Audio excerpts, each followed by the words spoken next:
Howdy, folks. Spencer here, and today I'll be breaking down the value of the lifetime subscription in Star Trek Online to help you figure out if it is worth picking up. As always, chapters to each topic are listed down below. And before I get too far into things, a couple of quick notes. The first is that the lifetime subscription is not required to play Star Trek Online. All story and endgame content is freely accessible to everyone playing this game.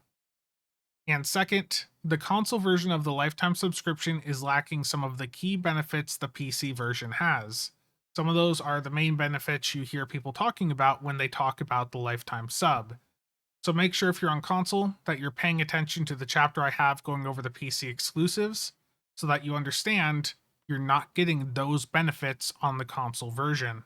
First up, let's go over pricing and sales. The lifetime sub has a base cost on PC of $300, and if you're over on console, the base cost is 25,000 Zen.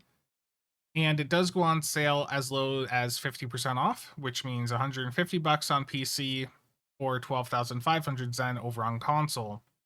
So the way that the sales work is we tend to see sales in March, June, and November. It'll be a 50% discount for the first 2 to 4 days. The sale that we have going on right now on PC, which ends on November 19th, happens to have been running at that 50% discount for 4 days. So hopefully moving forward, we see a bit more time for that initial sale. And then afterwards, we see it at a 33% discount for a month after. So I would recommend if you're ever looking for the lifetime sub, you wait for one of those 50% off periods. I just, in general, would not pick it up for more than that 50% discount.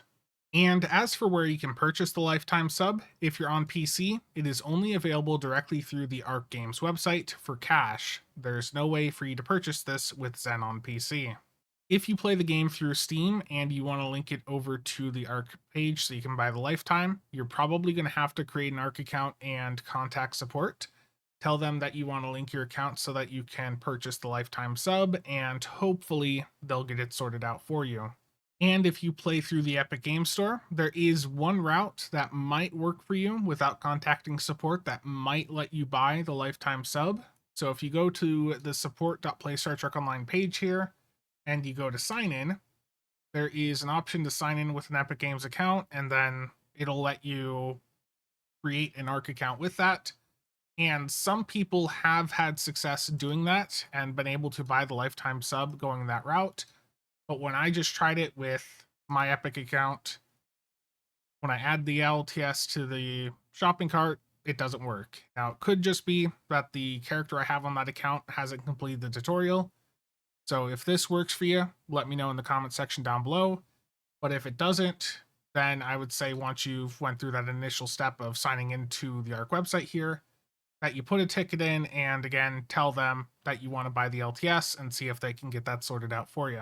And if you play over on console, you don't have to go through any of that trouble. It is available directly in the Zen store for Zen, meaning that you can even get it completely free to play if you grind up enough Dilithium and convert that over to Zen via the Dilex. And the reason that the console version is both cheaper and able to be acquired directly in the Zen store is because it's missing some of the biggest perks that the Lifetime has to offer on the PC version. The biggest of those perks being the monthly Zen stipend that PC Lifetime subscribers get. So this is a $5 or 500 Zen stipend each month on the day and time of the month where you had purchased your lifetime sub. So if you purchased your lifetime on the 4th at 6 p.m., then every month at 6 p.m. on the 4th, you're going to get your 500 Zen stipend.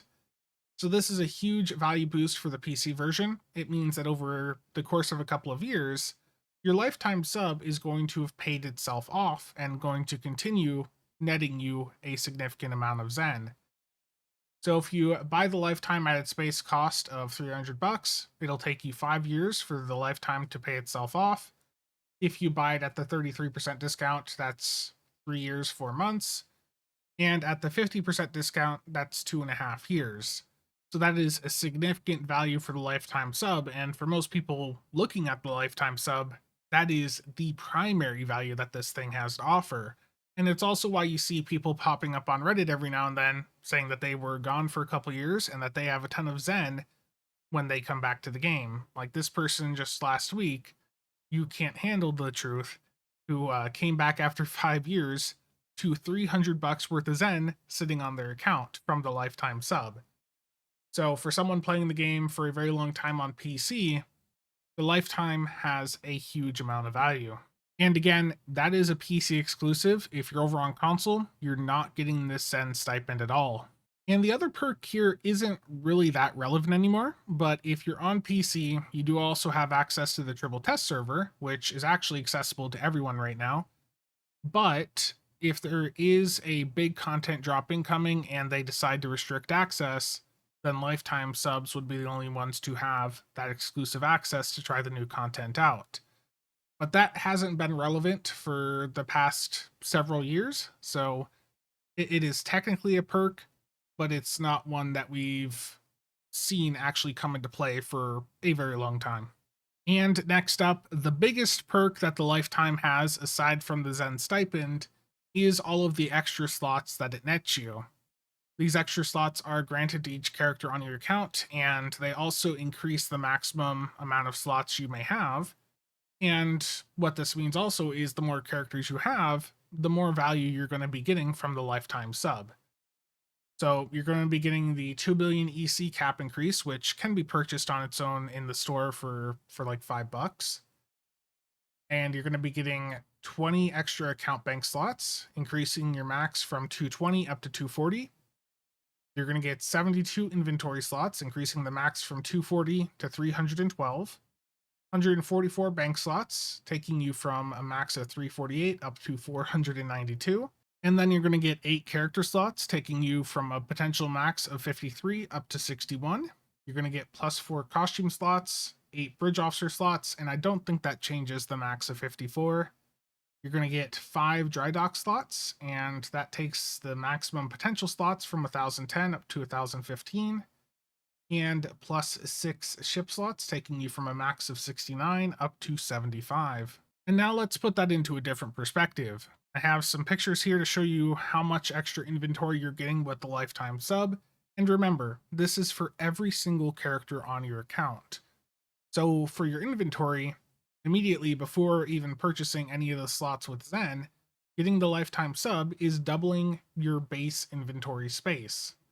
So you're going from 72 up to 144 slots. And then you can purchase on top of that another 168 in the Zen store. For your character bank, your base slots is just 60, but with the lifetime sub, you're getting 144. That is a significant boost and means that before you purchase any slots with Zen, you're going to have 204 bank slots on every single character on your account. And for your account bank, this is matching, like with your inventory, it's matching what the base amount is. And again, with all this, it's those extra slots right off the bat, but it's also increasing the maximum you can potentially have. If I go back here, if you look at the bank, if you don't have the lifetime sub, if you buy all the slots you can get with Zen, you're going to only have access to the green and orange areas here. The only way you can get these blue slots that you see in these pictures is by getting the lifetime sub.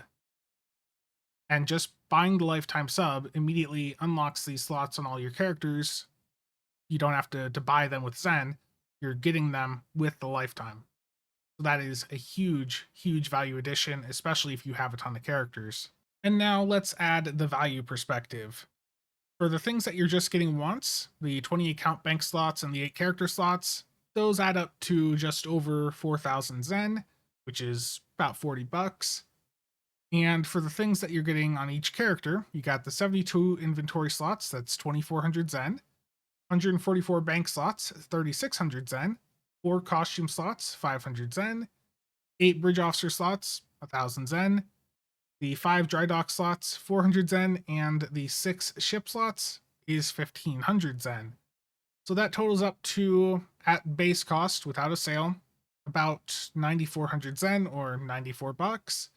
And, with a 25% sale, the value of that would be, a smidge lower, but I think you could see here, if you're someone with, 10 characters, that is a huge amount of value that you're getting there. And the more characters you have, the more value that you're seeing from this lifetime sub. And next up is the boost and consumable tokens that you get with this. So you're always going to have a 5% skill point and expertise boost active with the lifetime, and it'll also apply to your teammates. So this is the 700-day veteran thing you see on people in TFOs. That is from them either having been subscribed for 700 plus days when the month-to-month subs were a thing, or from being a lifetime. Then you're going to get 5 respec tokens per character. You're going to get a single starship upgrade requisition. This is a T5U upgrade. This is from when they were doing the month-to-month subscription model. This was one of the perks of having been subscribed for X amount of days. And the final thing here is the Vice Admiral ship token, which is just 1 time per character, and this lets you pick an older T5 Zen ship from the below selection. These aren't really that special. There's not really much value that you're getting from these, and I would imagine most people that have the lifetime sub already have a T6 ship, and given you can use T6 ships immediately upon creating a new character because of the scaling system, this perk doesn't really matter in the current state of the game. And next up, I want to take a look at the additional Dilithium refinement that you get as a lifetime sub. So you're going to get access to a duty officer mission that allows you to refine an extra 1,000 dilithium ore once every 2 days. But the issue here is that you have to go to an NPC to pick this duty officer mission up. And that NPC is located on the academies for either Fed or KDF. And if you're Romulan, there does happen to be one over at New Rom Command. So you have to take some time on each character you want to do this on to pick this mission up. So at Starfleet Academy, it is right outside the main office building. I've shown this in a prior video, so you can see it's at the right side of the map. For the KDF, it's over on that academy, and it is not in a very convenient spot. So it's all the way over at the right side of the map in the exchange area. And if you're a Romulan player, you guys have the most convenient location because it is right next to the exchange console on New Rom Command. So the Romulans have by far the easiest way to get to this. For Fed and KDF, it's on a map that not many people frequent, and if you're wanting to do this on multiple characters, it can be very inconvenient. And next up, I want to go over the automated dilithium refinement perk. So this only covers prior days of dilithium refinement. It does not impact your current day.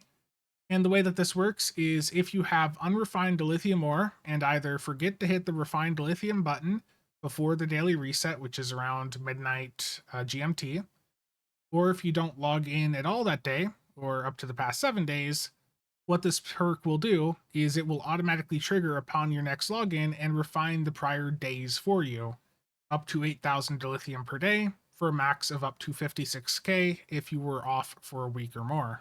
And here's some footage of this system in action. I was doing my dailies on Smaltz earlier this month and didn't log into my main for around 5 days. So upon logging in, you're going to see that it refined that 5 days worth of dilithium for me. And you'll also see that I do still have the refined dilithium button available for the current day's dilithium. And I have a couple of other examples here. So let's say that you play the game on Monday and you forget to hit the refine button. Upon logging in on Tuesday, this would activate and refine the up to 8k dilithium ore for you from the prior day. If you only had 5k, you'd only get the 5k refined. And another example is you play and have 40,000 dilithium ore. You then don't log on again for a week. While you could have refined 56k upon logging in, because you only have the 40k, it only refines that 40k.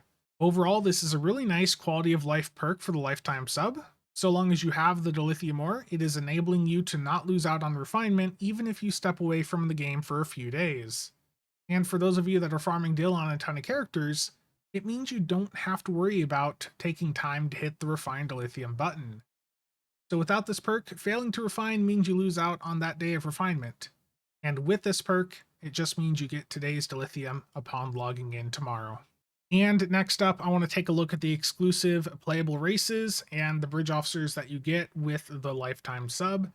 Now for the races, do keep in mind that with the Captain Alteration token, which came out in 2024, you can convert your existing captain over to one of these races once you have the lifetime sub.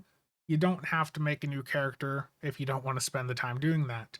So if these races are of interest to you, you can just use one of those tokens to swap over to it once you have it unlocked. And for the exclusive races, this is the Liberated Borg for Fed, Rom, and KDF, and Talaxian for Fed and KDF. Now, for the Fed side, this is strictly for Starfleet. The Disco Starfleet and TOS Starfleet are not included here. So for the Liberated Borg for each faction that has it, that is entirely just a space Barbie thing, basically. It's entirely about the Borg cosmetics. There's no performance reason to go for these. So this is entirely if you want to have a Borgified character. And for the Talaxians, it's basically the same. Are you a fan of the Talaxians? But that's basically the only value there. They do have a trait called Salvage Specialist, which when attacking targets that are below 25% hull capacity, you'll have a 5% chance to receive random R&D materials or salvage. From what I understand, the values on this are not that significant, so again, it's really about the cosmetics here. And for the bridge officers, you have access to androids for Fed and KDF. None of them have space traits, but they do have some interesting ground traits here. So you've got Android, which is a bunch of resistances on them, a bonus to physical damage, and also immunity to placate. And then you have Reboot 2, which allows them to self-revive to 50% HP once every 10 minutes. So they exist if you're looking for some interesting bridge officers for ground. And to get them on the Fed side, they're available at the Boff Fender near Admiral Quinn's office. So just go down the stairs over to the left where the bridge officer manual trainer is. And then Elsa here at the desk has them under the special officers. And you can pick gender and class. And for KDF over on Quonos, it's going to be very similar. It's by where the bridge officer manual person is. So it's a Commander Declar here. And again, you can find them under the Special Officers tab. And for Romulans and Jem'Hadar, you don't have any for those specific factions, so if you want these, you would have to get the ones for your aligned faction. And next up is the exclusive costumes and ship materials. Now for the costumes, I'm going to include a link to the wiki page that shows all these for you. That'll be in the description and pinned comment down below. Some of these you're not going to see a picture of on the main page, but when you click on them, the specific page for that item will show it. And next up is the ship materials. So keep in mind that some of the lifetime stuff is from very early on in the game's life. So some materials, some textures on some of this may be a bit outdated. And there is a veteran material for Fed, KDF, Rom, and Jem'Hadar, and you can use it on the ships corresponding to that faction. So let's take a look at the Fed one here first. This is on the Odyssey, and the material is going to be named Veteran. So it's a little bit dated. It's not the most dated material out there, but you can tell it's not recent. So that is the Fed one. Next up is the KDF, and for reference, this is just the default material on the Durgath. And here is the Veteran. So again, you can sort of tell it's from an earlier time in the game's life. And next up is Romulan. So for this material, it is called Romulan Veteran. So it's a really interesting white texture. It is a little bit better than what we saw with the Fed and KDF, in my opinion, but you can still tell this is from a very long time ago in the game. And lastly, here is the Jem'Hadar. So let's take a look at this. This is also called Veteran, and you can tell that this is quite a bit newer. This came out after Victory is Life, so like 5+ years after the other ones. But you can tell it is a bit more modern, and I think it looks pretty good. Show it on the other Gem Dread Carrier variant here. Yeah, I think that's a much better quality than what we see with the other factions. And next up is the exclusive ships. So you have 3 shuttles, the Captain Jot for Fed, the Dodge Chariot for KDF, and the Commander's Cake for Romulans. You have 3 Tier 5 ships, the Chimera, Pegu, and Danos. They all have the exact same stats and are Tier 5 ships, so they're a bit dated by modern standards. Then you have 4 Tier 6 ships, the Manticore, Doveku, Danos, and Jem'Hadar Vanguard Heavy Destroyer. These all have the exact same stats. The only difference is the features corresponding to their respective faction. Now, there is also fleet versions of each of these for the T5 and T6. Those will cost you an additional 20,000 fleet credits and one fleet ship module per ship that you're wanting per character. And I want to take a closer look at the ships here, starting off with the Shuttles. The Captain's Yacht is looking a bit rough by modern standards. The stats for all three of these are the same, by the way. It's an ensign universal, one console for each slot, 2 forward weapons, 0 aft, base hull of 6,000, shield mod of 0.55, base turn rate 22. It has 2 device slots and can equip dual cannons. So the Fed one was looking a bit rough. The KDF is not looking any better. Again, these are from like the very first year of the game. The Romulan one is a little bit newer than the others, but still a bit rough. And it does have a different variant you can swap over to. It also does have a built-in cloak. I don't think the KDF one does. Yeah, so the Romulan one does have that built-in cloak, which is nice, but again, nothing really that special here. For the T5s, I'm going to skip over them because the T6 versions are just upgraded and better versions of them. If you want to see the T5 stats, I'll include the wiki links down below. And for the Tier 6, I'll do a stats breakdown here in a moment. But for the visuals, for the KDF, you've got the Dovku and the Pegu variants. So this is the Dovku, and here is the Pegu. For the Fed, you've got the Manticore and Chimera. These look much better because these were remastered within the past year or so. The Fed stuff in this game always gets a bit more attention, as many of you are aware. This is the Chimera skin. And here is the Manticore. Yeah, these look much better than most of the other Lifetime stuff. For the Romulans, you've got the Dinias. There is no other visuals for it. I mean, it's a neat design, but definitely could use a bit of modernization. And the Jemadar, this looks a bit better too because this came out with Victory's Life, or right around that, so it's much newer than the other ships. And heading over to the stats, I'm going to be looking at the Tier 6 fleet variants, because if you were actually going to fly one of these, you would want to have the fleet one, which has a 10% boost for hull and shield mod and an extra console over the standard version. So for these, you can see that they're all very, very similar. There's slight changes with some of the hull and shield mods, but for most of the stats, you can see they're identical. So for the Fed one here, hull mod of 1.265, shield mod of 0.99, turn rate of 14, impulse 0.22, inertia of 80, and that is shared for all of them for the mobility. Power bonus for the Fed, KDF, and ROM is 10 to weapons, 5 to shields and ox, and for the Jemadar, it is just 15 to weapons. For the bridge officer setup, it's a Commander TAC, Lieutenant Commander Universal, Lieutenant Commander Inge with Command, Lieutenant Science, and an Ensign Universal. For the weapon setup, it's 4-3, can equip dual cannons, and it does have an experimental weapon, but it does not have a unique one to the ship, so it's just going to have the standard default one. 3 device slots. For the consoles, 5 TAC, 4 Inge, and 2 Psi. Again, the KDF one has a battle cloak. The Romulan one has a singularity core and a Romulan battle cloak. And the Jemadar has the Vanguard mechanic. So between just a 4-3 weapon setup and only a Lieutenant Commander spec seat, these ships do feel a bit dated by modern standards. They're not unusable, but there are many better ships out there nowadays. And the reason that they're like this is because they're from 2015. So they were good when they first came out, but that was nearly a decade ago. And heading over to the accessories, the experimental weapon on this ship is just the default standard one. These ships released a couple years before experimental weapons were introduced into the game. For the Starship trait, this is Weapon System Synergy. On activation of energy weapons, gain 1 stack of Weapon System Synergy.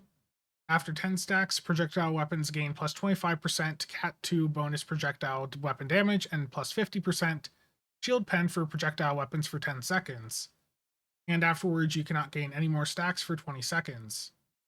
This was an interesting trait in the early days of the Torp meta. It doesn't see much use nowadays, but it's still an okay Torp trait. And next up is the console, Enhanced Dynamic Tactical System. This has passives for plus 3.3% max hull capacity and plus 12% crit severity. And with this console slotted, it's going to enable a mode functionality on the ship. So there's the regen mode, which is plus 30 to Starship Shield Capacity Skill, plus 5 to Aux and Shield Power. And then there's attack mode that you can enable that will give you plus 30 Starship Targeting Systems and plus 5 weapon power.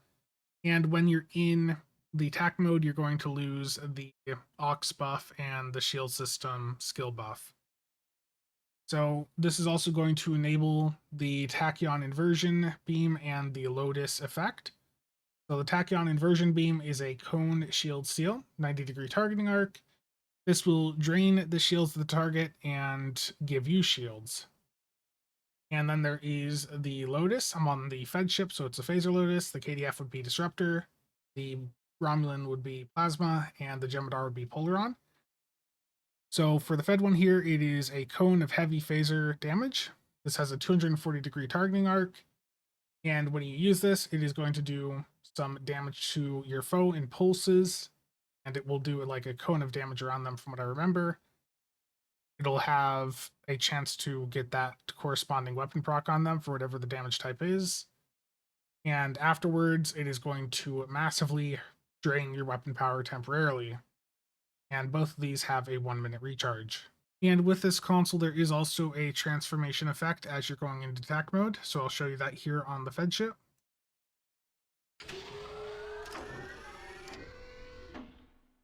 So pretty cool effect there. Next up, you're going to be getting a bunch of accolades and titles with the lifetime as well. So if those are of interest to you, the full list is up on screen and also viewable at the wiki link in the description down below. And some of the other unlocks you're getting here is access to the Captain's Table map, which is accessed via that portal that you see in your ESD and Kronos. And I do have a video tour of that map, which I'll have linked down below in the pinned comment. There's also a fireworks item for space, a Mugato Pet, and some faction-specific EV suits. And for the EV suit, here is a picture of what these look like. So you have the KDF, Fed, and Romulan variants. There's no Jem'Hadar variant. And to pick these up, the Fed one is available near Admiral Quinn's office. The KDF one is at the First City Barracks. And the Romulan one is available at the New Romulus Command Center in the Central Rotunda. And to get your Mugato companion, you're going to need to head over to DS9. And near the area where the bank and exchange and the shipyard are, just head on over up some stairs next to that. And you'll see the Mugato handler here. You just talk to him, and that's where you can claim your Mugato. And next up is the fireworks. So these are a spice item that is a neat little effect.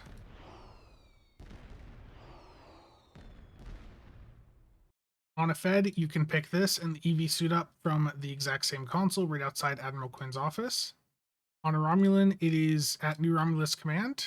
So as you head down the stairs, just go over to the right. It's the exact same console for the fireworks and the EV suit. And on a KDF, it is on First City. It's going to be over in the barracks where the bridge officer trainer is at. So it's over by where you see the mail console. Just go through this door. And it'll be a console on the west side of the wall. There you go. And that wraps up what the Lifetime has to offer. So it's a lot of cosmetic items that really are quite dated by modern standards, and the majority of the value comes from all of the slots you're getting from it, and if you're on PC, that Zen stipend. And to answer the question, is it worth it? Well, it does provide a significant amount of value to those that have lots of characters and want that extra inventory and bank space, and also those quality of life perks. Again, that automatic dilithium refinement, that's pretty handy if you're playing like 40, 50 characters and doing dilithium grinding every single day. And if you're a PC player who is interested in playing the game for a very long time, that Zen stipend will make the lifetime pay itself off within 2.5 years if you get it during a 50% sale. But for someone brand new to the game who is looking for the best way to spend 150 to 300 bucks on the game, the lifetime is not the best route to go. For $150, you can pick up some very important ships and bundles that will have a significant and immediate impact on your gameplay experience. If you look at bundles during a 35% bundle sale, around 150 bucks worth of Zen could get you any of the anniversary bundles, You could get the 12th, 13th, or 14th and still have some Zen to grab another ship. And if you wanted to go for two of the bundles that without a sale would cost 12,000 Zen, those are 7,800 Zen a pop during a 35% sale. And those are some of the biggest value bundles out there, like the Legendary Battlecruiser, the Heritage. So you could get yourself some ships that are going to have a huge impact on what you can actually do in the game for that type of money. The Lifetime is not going to provide that type of experience for you. The Lifetime is quality of life stuff, it's all the extra inventory space, and it's about a very long payoff. You're not getting an immediate game changing experience with it. You're just getting some nice perks that are going to be most valued by someone who is already heavily engaged in the game. And that's going to be it for today. Hopefully, this has covered the lifetime subscription for most of you. And if you have any questions, feel free to drop them down below. As always, thank you to all channel members and viewers for the continued support. See you guys around.